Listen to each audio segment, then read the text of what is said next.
একটু অন্যরকম করে রান্না করেছি। প্রথমে তেল দিছি, তারপরে মাংস, তারপরে লবণ, তারপরে পেঁয়াজ, এরপরে আস্তে আস্তে বাকি সব মশলাগুলো দিয়ে দিব। এখানে 1 চা চামচ রসুন বাটা দিয়ে দিলাম, 1 চা চামচ আদা বাটা এটাও দিয়ে দিলাম। আর এখন এটা ভালোভাবে মিক্স করে দেবো তার সাথে।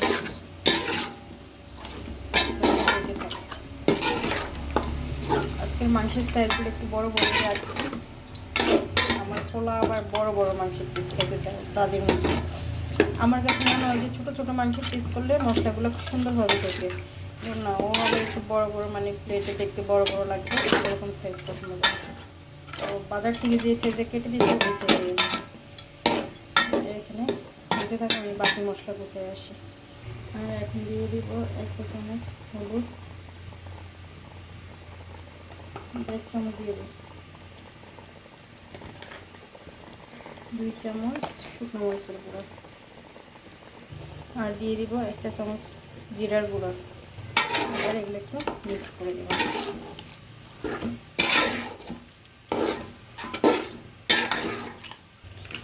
সুন্দরভাবে মিক্স হয়ে গেছে।